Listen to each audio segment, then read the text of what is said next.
Hey everyone, just finished my first ever podcast with the Bryan Price and the Doug, the engineer, for the Buscino Leadership Program here at Seton Hall. They have an amazing student undergraduate leader podcast, and just finished my episode of it, a little bit about my story, what I do here at Seton Hall, and my career path. Welcome everybody to episode 7 of the Seton Hall Undergraduate Leaders Podcast. If you've listened to our intro, we promise to bring you leaders at all levels. CEOs and C-suite executives, mid-career professionals, and young professionals doing great things in college. Today, you get to hear from one of those young professionals.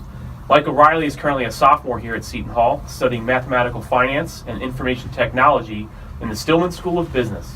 He is originally from Miami, Florida, with Colombian descent, and decided to come to Seton Hall after being recruited to play baseball. After suffering a spate of injuries in high school and in his freshman year, he decided to end his baseball career and pursue other academic and career goals. That is when he fell in love with consulting, found a gap here at Seton Hall, and started the university's first ever consulting club.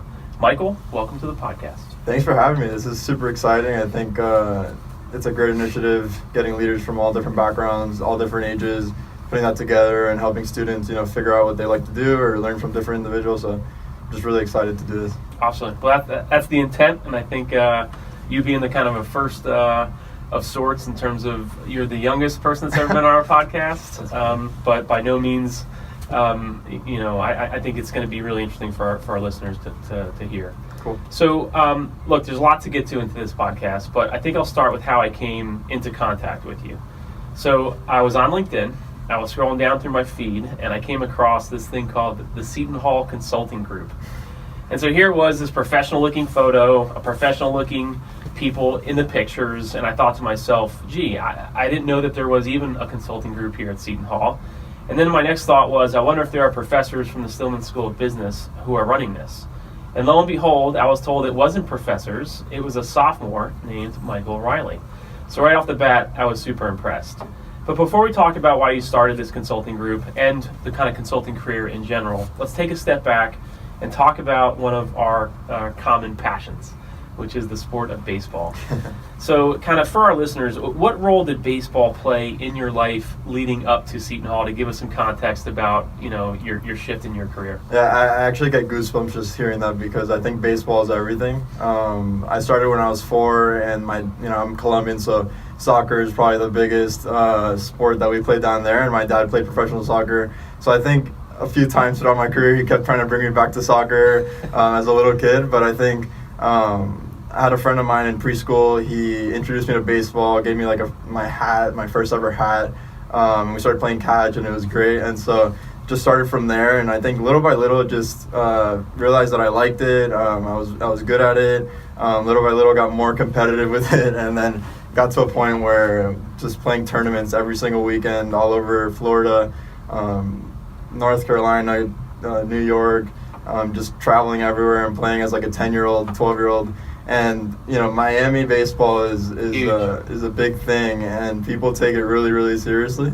So that was the level of competition I was exposed to since I was probably like 9 years old when I got into the competitive aspect of it. But would it be fair to say, though, that then baseball for the bulk of your life kind of helped form your identity? Oh, 100%. Baseball was my identity. I felt like, and this will come up later in terms of the story and why I got into, or how I got into this whole professional career thing and everything, but baseball was my identity. That was me. That's how I defined myself, which was both good and bad. It was Sure. definitely a good experience.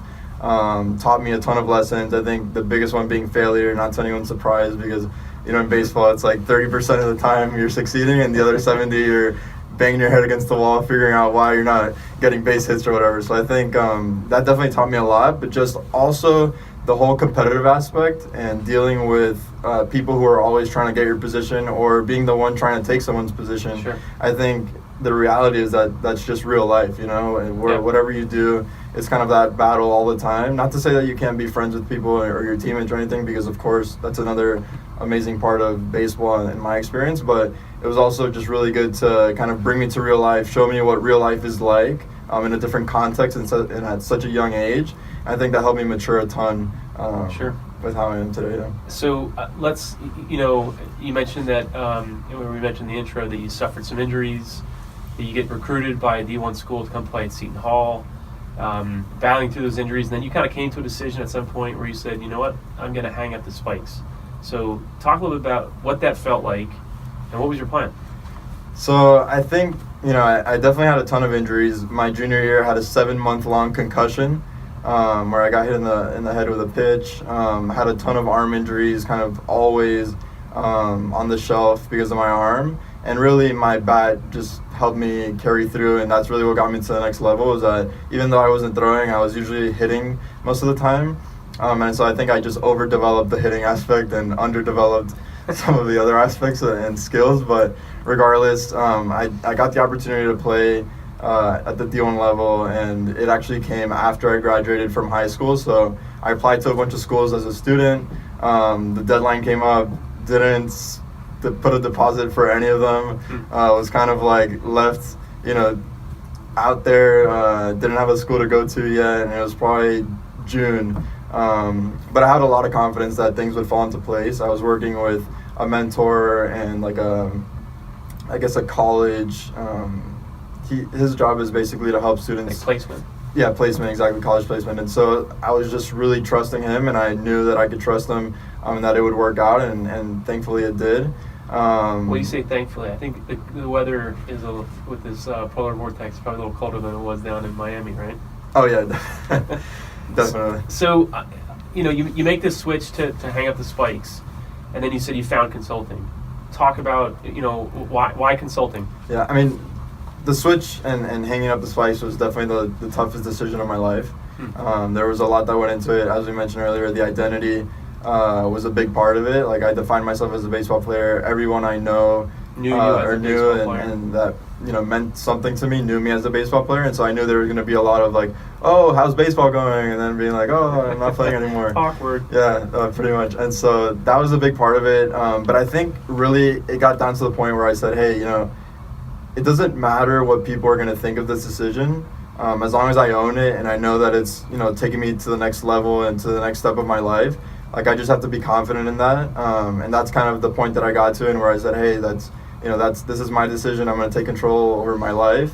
And I made the decision. And so did you feel, was there a pressure, given that baseball was such a large portion of your identity, was there pressure to immediately fill that vacuum with something else? Or talk about how you stumbled upon, or did you stumble upon this consulting stuff? Yeah, no, there was definitely a pressure, but it was more so putting a pressure on myself, because I knew I was going to have a lot more time, and I was like, all right, I got to fill this time up with something.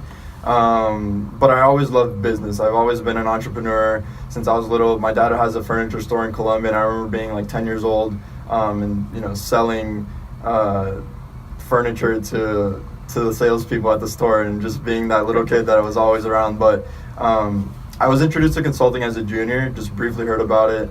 And then once I figured out that I wanted to pursue my career more intensely, started just on LinkedIn, life changer. LinkedIn definitely changed my life 100,000%, because it gave me the platform to speak to different alumni. And so that around that time, I started speaking to alumni in investment banking, different finance-related careers, because I thought that's what I wanted to do. But then I said, hey, you know what, let me try to speak to someone in consulting. I think this whole business aspect is really interesting to me. And so, of course, started networking a little bit more, learned more about the career, and was like, okay, I can definitely relate to this way more than I can to banking. And I just felt it inside. It was just a feeling where whenever I would speak to somebody in banking, I would enjoy the conversation, but it wouldn't be the same as when I would speak to somebody in consulting, and my eyes would light up and I would just feel that. And so I just knew from inside mostly that that's what I wanted to do. It's interesting you felt this kind of natural gravitation towards the consulting side. So, what was the gap that you saw at Seton Hall at this point? So you come here, you're in, Stillman's a great business school, but there wasn't much in the way of, undergraduate consulting. So talk about that. Yeah, so I think the biggest thing was I had this interest, and when I become passionate about something, I want to know everything about it. And so I started looking for people on campus that either knew about it or that had done consulting. And I only found one person, which was my RA. Credits to him. He definitely got me on the right path and showed me a little bit of resources. How so? Where did he point you? So he's actually going to be starting with Deloitte in consulting, and so he just kind of told me, hey, these are the different diversity programs that you can apply to. These are some of the resources that you can research and things like that. So that definitely got me started. But then I just continued that path and realized at some point that there wasn't a consulting club, and at a school like Wharton or some of these other top schools, there's like 8 of them. So I was like, hey, if there can be 8 at that school, there can definitely be 1 here. And so with the thing with, not playing baseball anymore and having that time, I said, hey, let me give this a shot. I love leadership. I like being the top guy. So just started the club to help others and help others be inspired to do consulting as well. Yeah, so you talked a little about the mission. So what have you guys done so far with the Seton Hall Consulting Group, and where are you headed?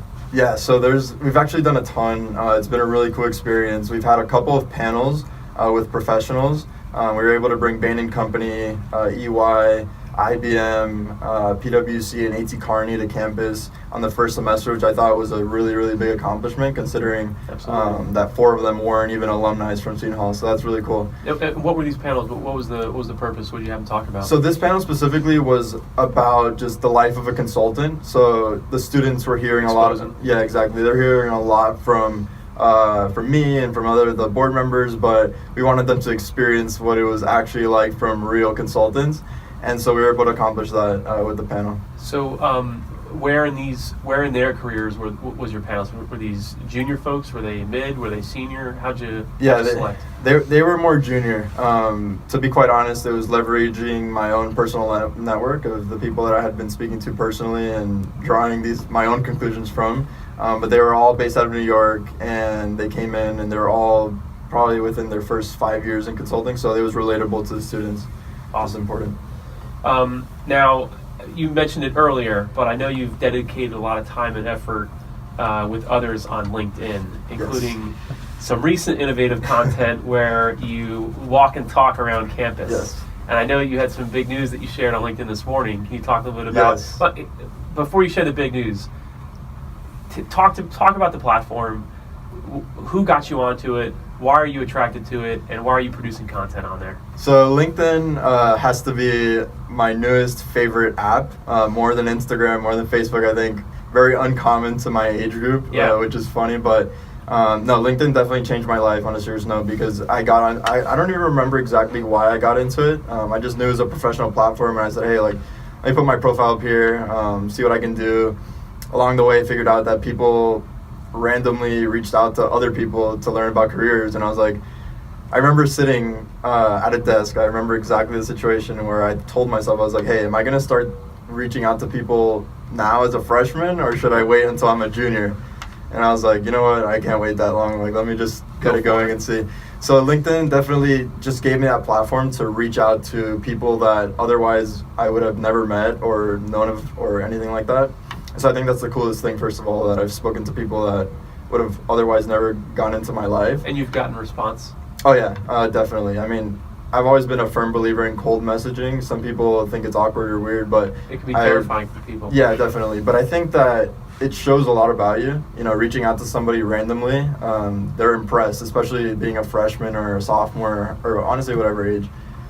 So definitely that part of it has been great. And then when they respond and you realize that, the person isn't 9 feet tall, that it probably builds your confidence to do that more in the future. Yeah, I mean, definitely not everyone responds, but I would say it's a pretty good response rate depending on how you phrase your messages and things like that. I mean, there's obviously going to be people that don't respond or whatever, but that's part of the process, and it's definitely come full circle a couple times because I've met people that I've cold LinkedIn messaged in real life.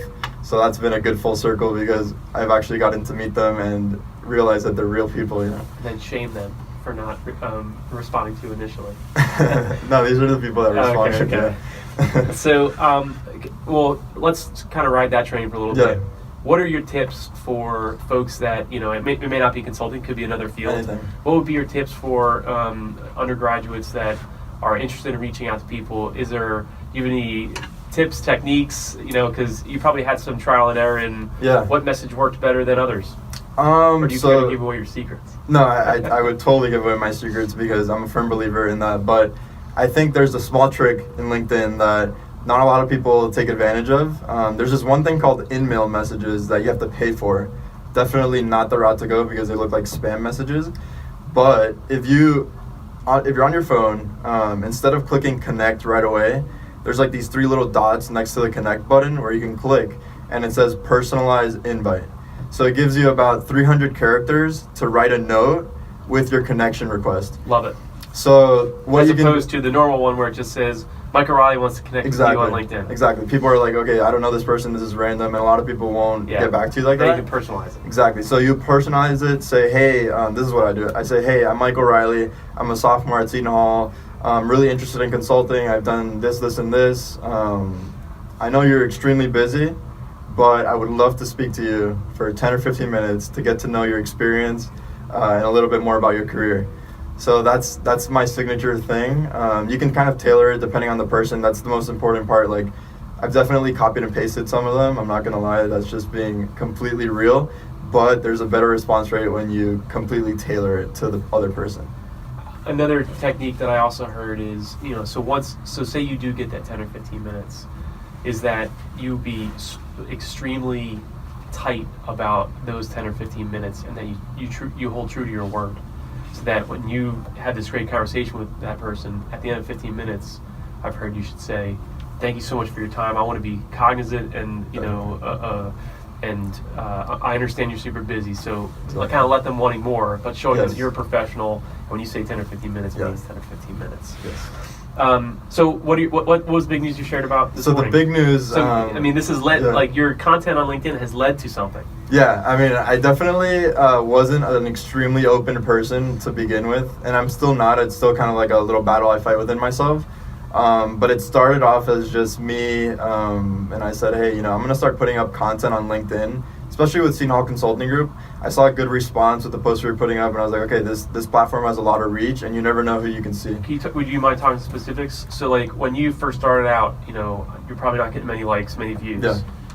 At what point did you say, wait, I need to up, the more content I produce is going to be more views? What was that point at, really granular? What was it 100 views? Was it 100 likes? Was it 5 likes? What was it? So, honestly, I don't remember specifics, but I remember putting up a couple of posts that got double-digit likes and thousands of views because they do have an amazing reach, more than anyone I think thinks.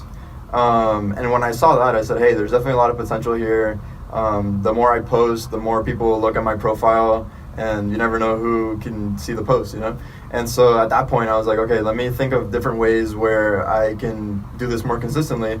And the first thought I had was, okay, thank God it's Friday, but what about thank God it's Monday for professionals that need a little bit of uplifting? Oh, Gary Vaynerchuk. A little Gary V action. That's the guy. That's definitely a big role model for me right now. But Gary V is the man.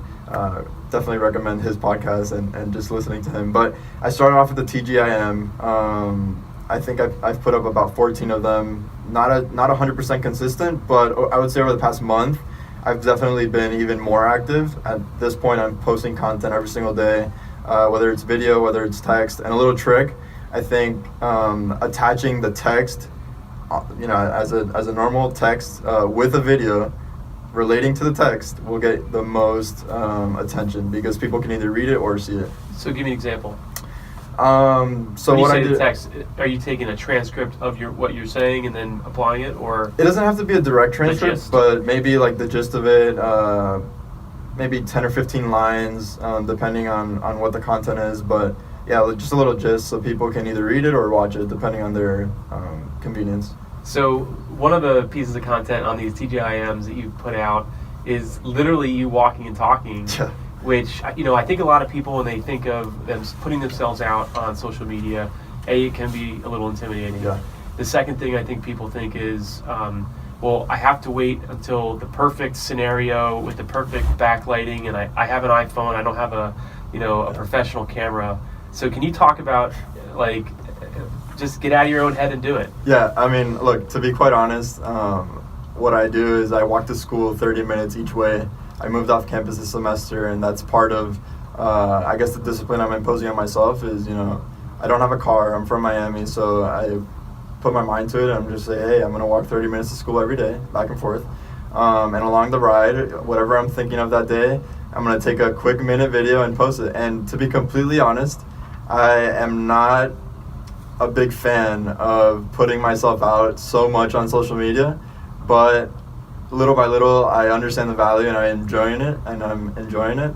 But literally what I do is I take the video and I don't even look at it. I just post it, Love it. See how it goes, and just don't even think about that aspect, and just enjoy the ride. But that's pretty much my strategy. Just record it and put it up. Don't think about it too much. I love it. So if your goal was to become a consultant coming out of here, and we talked a little bit about this offline one day, which is, oftentimes consultants, they have deep expertise in their field before they move out to their prospective countries and reach out to prospective companies for, for them to hire you as a consultant.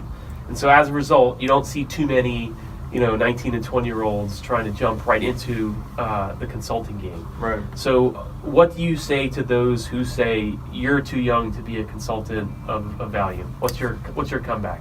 So I think there's two people that are on the spectrum of this. One would be the people who are in consulting and that work for these firms, and others are maybe people outside of consulting that don't know how the industry works, because I have gotten that pushback a lot, especially with our client projects here. People will say, hey, you're in college, what do you know? But I think there's a big misconception when it comes to the professional side and working for a firm type of consulting, because really the way that it works is, as an entry-level analyst, you're in charge of doing a lot of the research and a lot of the PowerPoint building that comes along with it. And the clients really rely on the upper level partners or project leaders to really give them conceptually and theoretically their strategies. And then the lower level analysts really get the experience of researching, doing a lot of the problem solving. And to be quite honest, consulting, you get immersed in a lot of industries that you don't know of. And you have to become an expert in 3 or 4 weeks. So there's always a bit of a learning curve, but there's a lot of value. And this is why clients hire consultants, because they come from an objective point of view. They're not in the company and experiencing the same processes for exactly fresh eyes, fresh opinions, and that's where you can create a lot of value. So I think there's just a little bit of a misconception when it comes to, oh, you're only 22, how can you be consulting Coca-Cola or whatever company? There's definitely a process, and the partners usually handle the upper level strategy works type thing. I think there's other value that folks your age can bring to the game too, which is, you're in IT, one of your majors is IT, but also when it comes to marketing and branding and speaking to your generation. Definitely. I mean, Coke, if they rely on a bunch of 50 and 60-year-olds to handle their branding and marketing, they may not realize how your generation is talking, how they're communicating, how they're consuming content. So I think there's a lot of value there. In some of the time we have remaining, can you talk about, what would be, I want to get to some advice that you want to give to folks out there that might want to go into the consulting field. But why don't we just start with, what's your plan? You got 2.5 years left at Seton Hall. Where do you want to be at the end of this? And what are you doing in the interims in terms of internships? How are you going to be positioning yourself? We already talked about your social media presence. How are you going to position yourself in these other experiences to do what you want to do? So I think the biggest thing is just continuously wanting to learn more. Just to backtrack a little bit, I think consulting is too specific to give advice for, but in the big picture for students that are looking for what careers they like, I think the biggest piece of advice that I would give is get on LinkedIn. Not to your surprise that I'm saying this, but get on LinkedIn, number one. Number two, start reaching out to people, because they will talk to you and they are definitely willing to help. And as long as you have some sort of interest, whether it's in banking or in consulting, reach out to some alumni that are in those careers, speak to them, see what they do. Maybe you'll get that feeling that I got and say, hey, this is something that I like and this is something that I don't like. But then personally, kind of what I'm doing now is, it's an evolving process. I started off very general within consulting and my interest in just business problem solving. But with time, I've definitely realized and focusing a lot on technology and the digital aspect. I think being at the forefront of that is where I will be able to provide value 10 or 15 years down the road whenever I start my own company. So I'm really trying to involve myself a lot with digital trends, different emerging technologies. I think it's just really important from my perspective to understand and to know where the intersection between technology and business is. Cool. who are you following in terms of, and what would you recommend in a couple different things? One is, are there any leadership books that you felt like are worth recommending to others? So let's start there. So there's one book that I would recommend, and it's called How to Win Friends and Influence People by Dale Carnegie. Sure. That is definitely a life-changing book. I read that when I was a senior in high school, and it completely changed my perspective on how to treat people, and I think that is directly correlated to being a good leader, because I think once you have those core skills of how to get value from people, how to motivate people, and how to influence them, that's when you can be a very good, effective leader and manager. So I think that's definitely like my number one recommendation for a book. Love it. Let's switch gears and say, who are you following on social media that you feel is worth, if you're interested in kind of going into consulting or business in general? We talked about brother Gary V earlier. He's obviously a staple. I listen to him all the time as well. Are there any others in social media that you feel folks should be consuming their content? I know we already spoke about him, but Gary V, and I hope he watches it at some point because and listens to this, because I'm definitely following his advice when it comes to content, and I think the things he says is extremely relatable, and it's applicable to a lot of different situations. But outside of that, I have a couple mentors that are influential on me, but I think overall, people that I follow, I don't really have a set person that I follow. I kind of just pick and choose depending on what what opportunity arises, who I get to speak to. But I would say finding a couple mentors that can are more relatable to you personally, whether you find them on LinkedIn or they're family friends, because it's a little bit different for everyone. I think you can relate differently to different people, so that would be my advice. Like, try to find a couple people that you can personally relate to. Michael, that was an excellent answer. However, it was incomplete, because part of your answer should have been, you need to listen to Shoe Leadership on Twitter, and then the Shoe Leadership Seton Hall Undergraduate Leaders podcast. 1,000%. So double that up. What is Michael Riley doing in 10 years? Michael Riley in 10 years will be doing some type of entrepreneurship and owning his own business. That is my number one goal. And right now, what I'm trying to do with consulting is learn those transferable skills and those different ways of approaching problems and being at the forefront of these digital trends, to translate that into my own business at some point, whether that's now or whether that's in 10 years. That will be my end goal, is owning my own business. And last question, will Michael Riley come back after he's rich and famous after 10 years and be on the podcast again? I will always be a part of the podcast as long as they want me to be a part of it. I wish I could do this every week, talking about different topics. I love this, so absolutely. Awesome. Michael, thanks for being on the podcast, and we'll see everybody next week. Thank you. This was awesome. Cool. Thank you guys so much for watching. It would mean the world to me if you subscribe to this channel and share this with your friends if you think it'll bring value to them. Thank you so much for your support, and I hope you stick around and watch some more of my content.